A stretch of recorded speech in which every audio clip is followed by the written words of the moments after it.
कल्याणमूर्ति। न जानामि शब्दं न जानामि चार्थं न जानामि पद्यं न जानामि गद्यं चिदेकाषडास्या हृदि द्योतते मे मुखान्निस्सरन्ते गिरश्चापि चित्रम्। मयूराधिरूढं महावाक्यगूढं मनोहारि देहं महच्चित्तगेहं महीदेवदेवं महावेदभावं महादेवपालं भजे लोकपालम्। यदा सन्निधानं गता मानवामि भवाम्बोधिपारं गतास्ते तदैव इति व्यञ्जयः सिन्धुतीरे यास्ते तमीडे पवित्रं पराशक्तिपुत्रम्। यताब्धेस्तरङ्गालयं यान्ति तुङ्गास्तदैवापदः सन्निधौ सेवतां मे इति ऊर्मिपङ्क्तिर्नृणां दर्शयन्तं सदा भावये हृत्सरोजे गुहन्तम्। गिरौ मन्निवासे नरायेधिरूढास्तदा पर्वते राजते देधिरूढा इतीव ब्रुवन् गन्धशैलाधिरूढः स देवो मुदेवी सदा षण्मुखोऽस्तु। महाम्बोधितीरे महापापचोरे मुनीन्द्रानुकूले सुगन्धाख्यशैले गुहायां वसन्तं स्वभासालसन्तं जनार्तिं हरन्तं श्रयामो गुहन्तम्। लसत्स्वर्णगेहे नृणां कामदोहे समस्तोमसञ्छन्नमाणिक्यमञ्चे समुद्यत्सहस्रार्कतुल्यप्रकाशं सदा भावये कार्तिकेयं सुरेशम्। रणध्वंसके मञ्जुलेत्यन्तशोणे मनोहारि लावण्यपीयूषपूर्णे मनःषट्पदो मे भवक्लेशतप्तः सदा मोदतां स्कन्दते पादपद्मे। सुवर्णाभदिव्यां परैर्भासमानं क्वणत्किङ्किणीमेखला शोभमाना लसद्धेमपट्टेन विद्योतमानां कटिं भावये स्कन्दते दीप्यमाना। पुलिन्देशकन्या घना भोगतुङ्गस्तनालिङ्गनासक्तकाश्मीररागं नमस्याम्यहं तारकारे तवोरस्वभक्तावरे सर्वदा सानुरागम्। विधौ क्लुप्तदण्डान् स्वलीलाधृताण्डान् निरस्ते भशुण्डान् द्विषत्कालदण्डान् हतेन्द्रादिषण्डान् जगत्त्राणशण्डान् सदा ते प्रचण्डान् श्रये बाहुदण्डान्।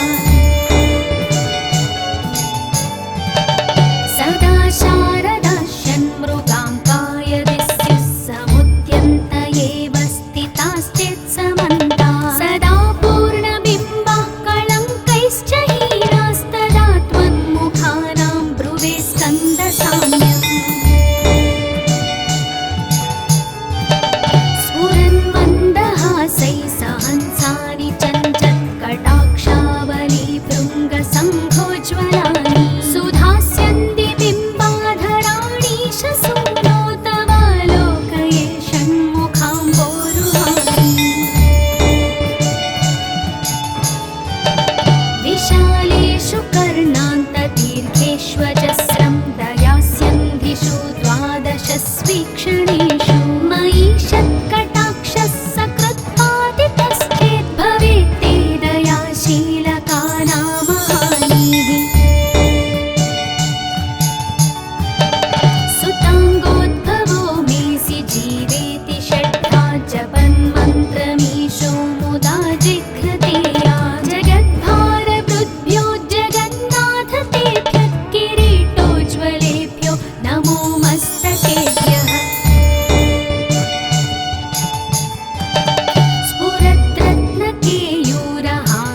क्षयार्षः प्रमेहः ज्वरोन्मादगुल्मादिरोगामहन्तः पिशाचाश्च सर्वे भवत्पत्रभूतिं विलोक्य क्षणात् तारकारे द्रवन्ति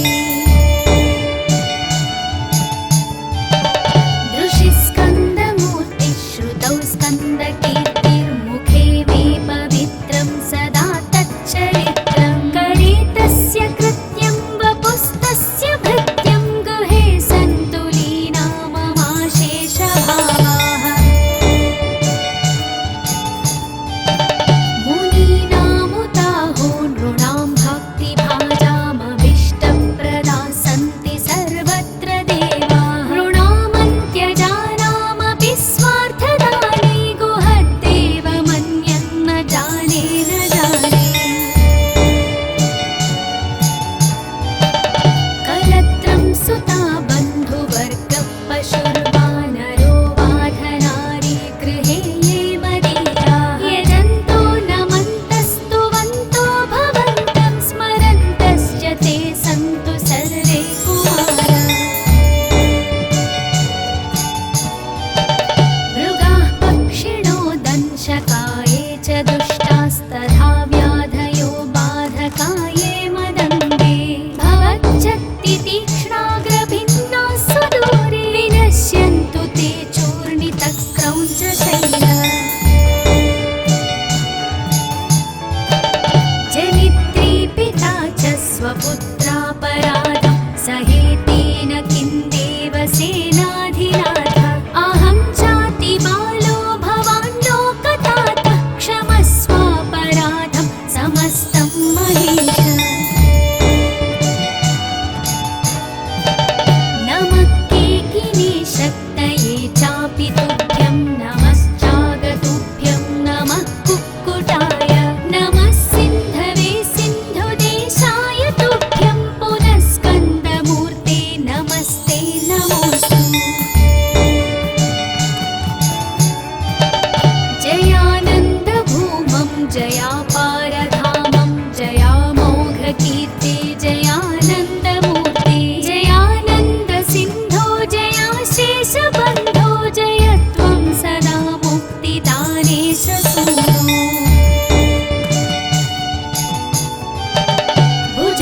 भुजङ्गाख्यवृत्तेन क्लप्तं स्तवं यः पठेद्भक्तियुक्तो गुहं सम्प्रणम्य सपुत्रान् कलत्रं धरं दीर्घमायुर्लभेत् स्कन्दसायुज्यमन्ते नरः इति श्रीमत्परमहंसपरिव्राजकाचार्यस्य श्रीगोविन्दभगवत्पूज्यपादशिष्यस्य श्रीमच्छङ्करभगवतः कृतौ श्रीसुब्रह्मण्यभुजङ्गम्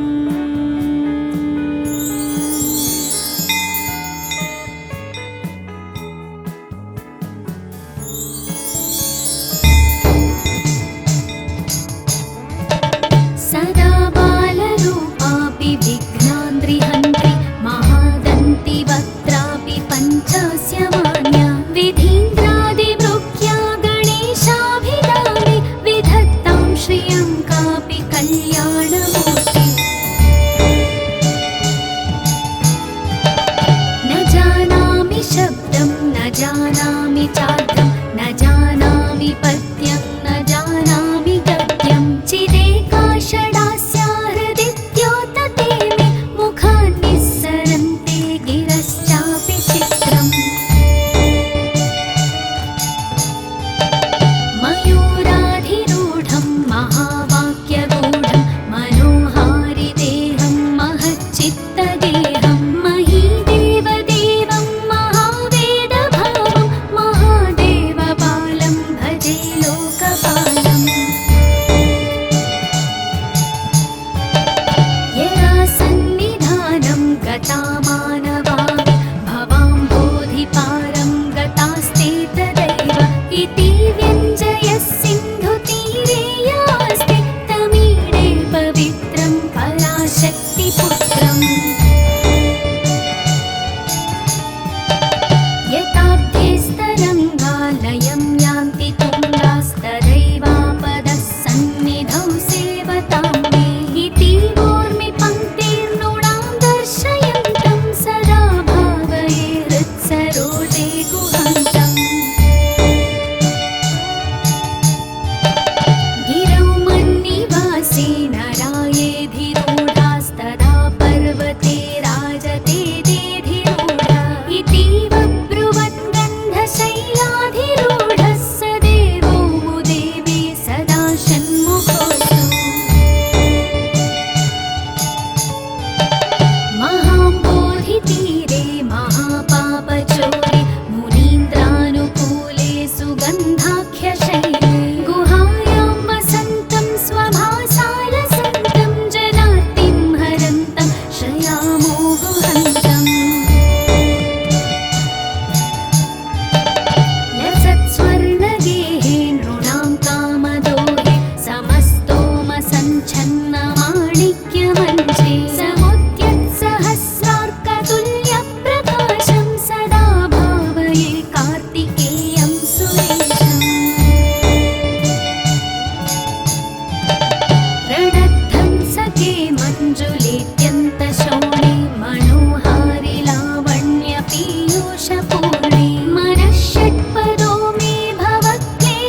भारावसन्नो भवान् दीनबन्धुस्त्वदन्यं न याचे भवद्भक्तिरोधं सदा क्लुप्तबाधं ममाधिं द्रुतं नाशयो मासु तत्त्वम्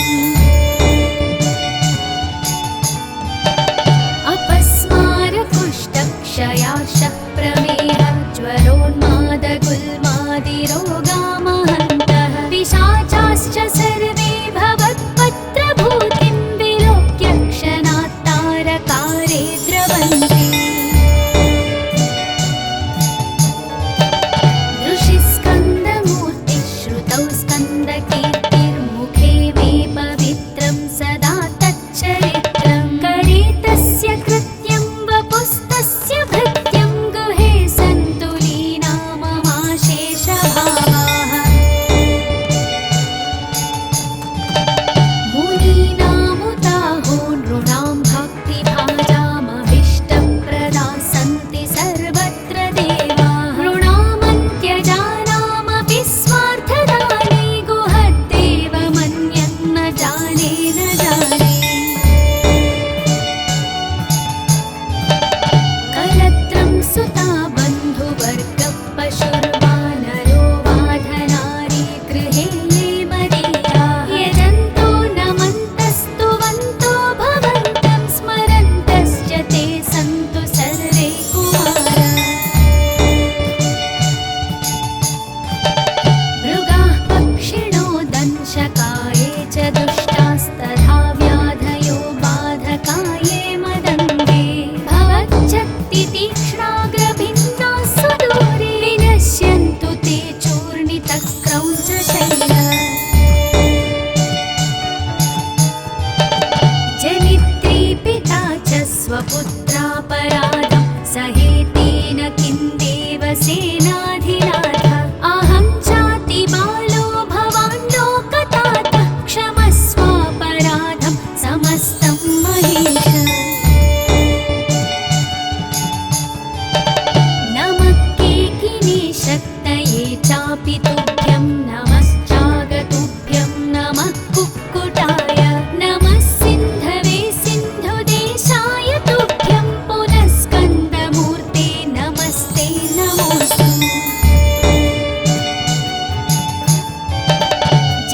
जयानन्दभूमं जयापारधामं जयामोघकीर्ते जयानन्दमूर्ते जयानन्दसिन्धो जयाशेषबन्धो जयत्वं सदा मुक्तिदानेश सूनो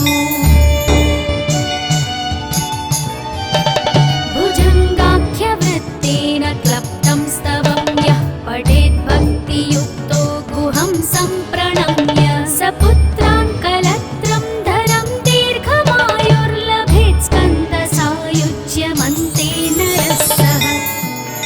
इति श्रीमत्परमहंसपरिव्राजकाचार्यस्य श्रीगोविन्दभगवत्पूज्यपादशिष्यस्य श्रीमच्छङ्करभगवतः कृतौ श्रीसुब्रह्मण्यभुजङ्गम्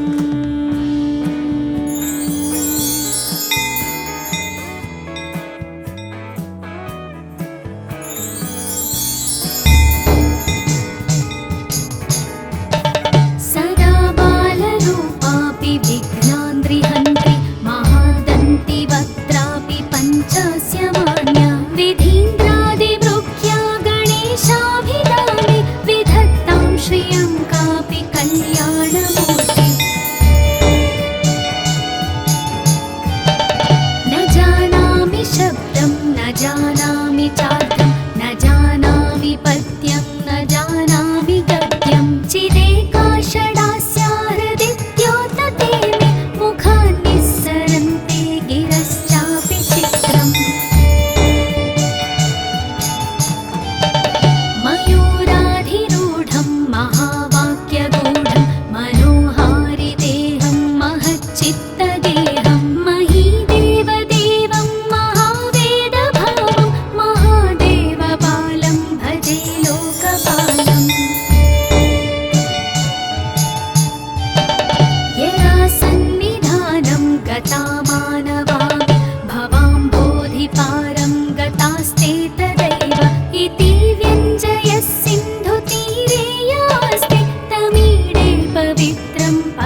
सुमन्तम् लसत्स्वर्णगेहे नृणां कामदोहे समस्तोमसञ्छन्नमाणिक्यमञ्चे समुद्यत्सहस्रार्कतुल्यप्रकाशं सदा भावये कार्तिकेयं सुरेशम् रणध्वंसके मञ्जुलेत्यन्तशोणे मनोहारि लावण्यपीयूषपूर्णे मनःषट्पदो मे भवक्लेशतप्तः सदा मोदतां स्कन्दते पादपद्मे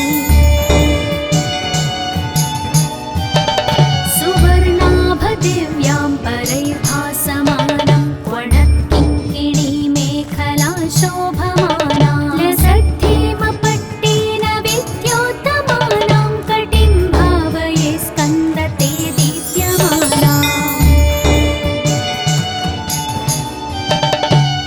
पुलिन्देशकन्या घना भोगतुङ्गस्तनालिङ्गनासक्तकाश्मीररागं नमस्याम्यहं तारकारे तवोरस्वभक्तावरे सर्वदा सानुरागम् विधौ क्लुप्तदण्डान् स्वलीलाधृताण्डान् निरस्ते भशुण्डान् द्विषत्कालदण्डान् हतेन्द्रादिषण्डान् जगत्प्राणषण्डान् सदा ते प्रचण्डान् श्रये बाहुदण्डान् सदा शारदाश्यन् मृगां कायदिस्युः समुद्यन्त एव स्थिताश्चेत्समन्ताः सदा पूर्णबिम्बाः कलङ्कैश्च हीनास्तदा त्वन्मुखानां ब्रुवे स्कन्दसाम्यम् स्फुरन्मन्दहासैः सहंसारि चञ्चत्कटाक्षावली भृङ्गसङ्घोज्ज्वलानि सुधास्यन्ति बिम्बाधराणि शसूनो तवालोकये षण्मुखाम्बोरुहानि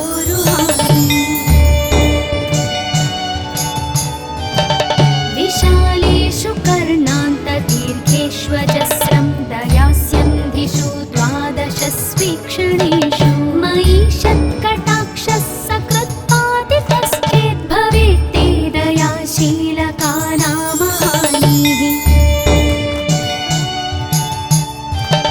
सुताङ्गोद्भवो मेऽसि जीवेति षड्धा जपन्मन्त्रमीशो मुदा जिघ्रतेया जगद्भारकृद्भ्यो जगन्नाथ तेभ्यः किरीटोज्ज्वलेभ्यो नमो मस्तकेभ्यः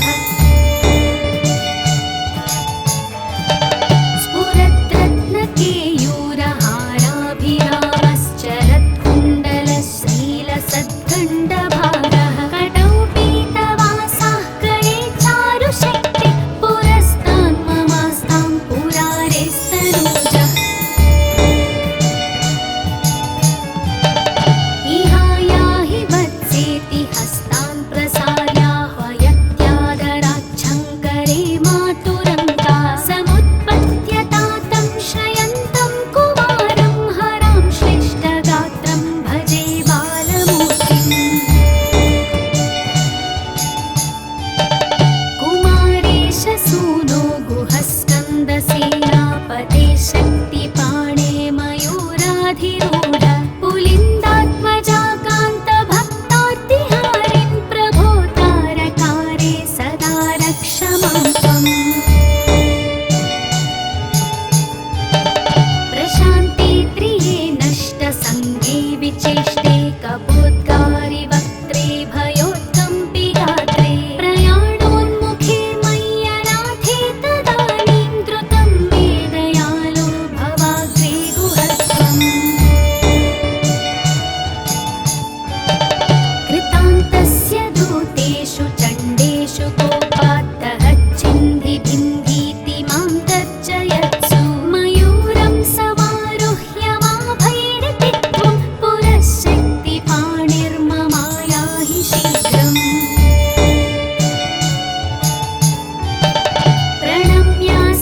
प्रणम्यासकृत्पादयोस्ते पतित्वा प्रसाद्य प्रभो प्रार्थयेनेकवारम्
प्रणम्य सपुत्रान् कलत्रं धरं दीर्घमायुर्लभेत् स्कन्दसायुज्यमन्ते नरः सः इति श्रीमत्परमहंसपरिव्राजकाचार्यस्य श्रीगोविन्दभगवत्पूज्यपादशिष्यस्य श्रीमच्छङ्करभगवतः कृतौ श्रीसुब्रह्मण्यभुजङ्गम्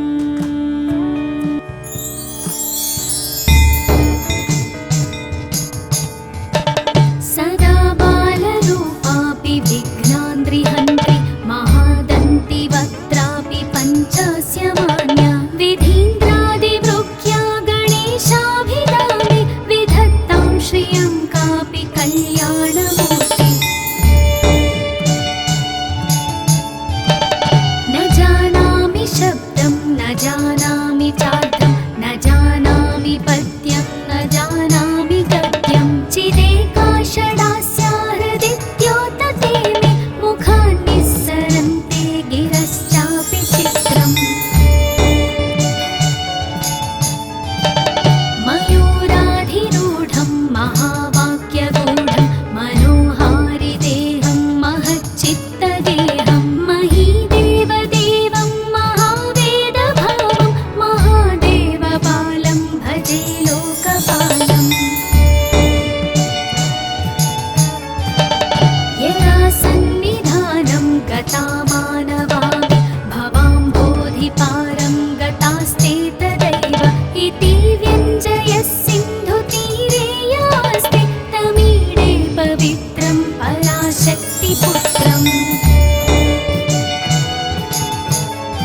संशयो मासु तत्त्वम्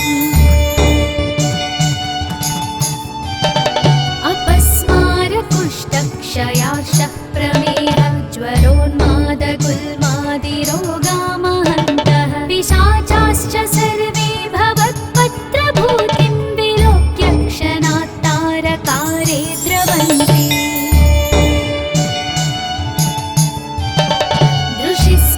दृशिस्कन्दमूर्तिश्रुतौ स्कन्दकीर्तिर्मुखे मे पवित्रं सदा तच्चरित्रं करे तस्य कृत्यं वपुस्तस्य भृत्यं गुहे सन्तु लीना ममाशेषभावाः मुनीनामुताहो नृणां भक्तिभाजामभीष्टप्रदा सन्ति सर्वत्र देवाः नृणामन्त्यजानामपि स्वार्थदाने गुहद्देवमन्यन्न जाने न जाने कलत्रं सुता बन्धुवर्गः पशुर्वानरो वाधनारी गृहे ये मदीया यजन्तो नमन्तस्तुवन्तो भवन्तं स्मरन्तश्च ते सन्तु सर्वे कुमारा मृगाः पक्षिणो दंशकाये च दुष्टास्तथा व्याधयो बाधकाये मदङ्गे भवच्छक्तितीक्ष्णाग्रभिन्नाः सुदूरे विनश्यन्तु ते चूर्णितक्रौञ्चशैला जनित्री पिता च स्वपुत्रापराधं सहेतेन किं देवसेनाधिनाथ अहं चाति बालो भवान् लोकतातः क्षमस्वापराधं समस्तं महेश नमः केकिनी शक्तये चापि तुभ्यं नमश्चागतुभ्यं नमः कुक्कुटाय नमः सिन्धवे सिन्धुदेशाय तुभ्यं पुनः स्कन्दमूर्ते नमस्ते नमोऽस्तु जयानन्दभूमं जयापारधामं जयामोघकीर्ते जयानन्दमूर्ते जयानन्दसिन्धो जयाशेषबन्धो जयत्वं सदा मुक्तिदानेश सूनो भुजङ्गाख्यवृत्तेन क्लप्तं स्तवं यः पठेद्भक्तियुक्तो गुहं सम्प्रणम्य सपुत्रान् कलत्रं धरं दीर्घमायुर्लभेत् स्कन्दसायुज्यमन्ते नरः इति श्रीमत्परमहंसपरिव्राजकाचार्यस्य श्रीगोविन्दभगवत्पूज्यपादशिष्यस्य श्रीमच्छङ्करभगवतः कृतौ श्रीसुब्रह्मण्यभुजङ्गम्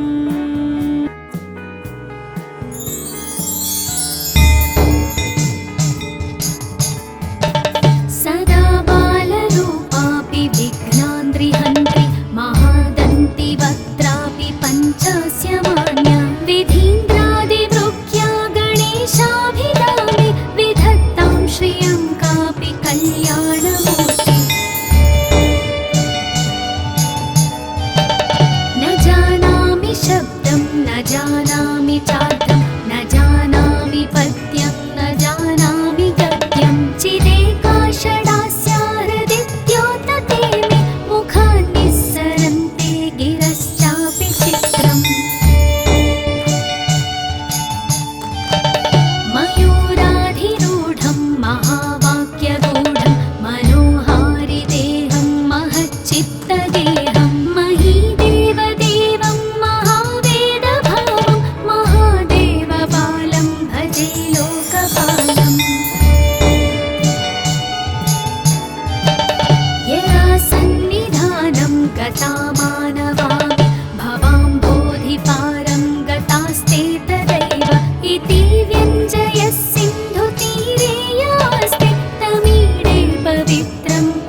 वरैर्भासमानं वणत्किङ्किणी मेखला शोभमाना लसद्धेमपट्टेन विद्योत्तमानां कटिं भावये स्कन्दते दीप्यमाना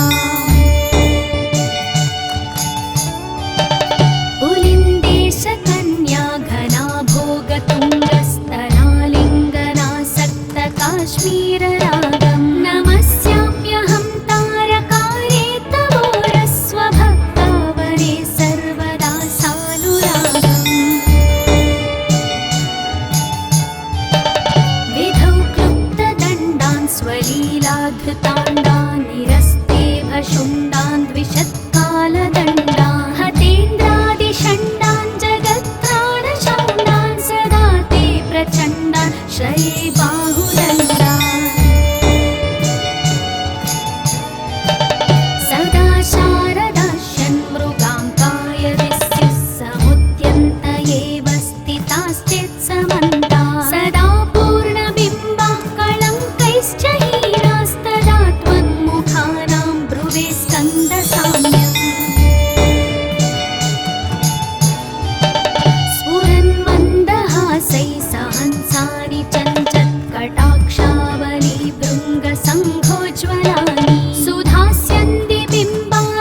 जयापारधामं जयामोघकीर्ति जयानन्दमूर्ति जयानन्दसिन्धो जयाशेषबन्धो जय त्वं सदा मुक्तिदानेश सूनो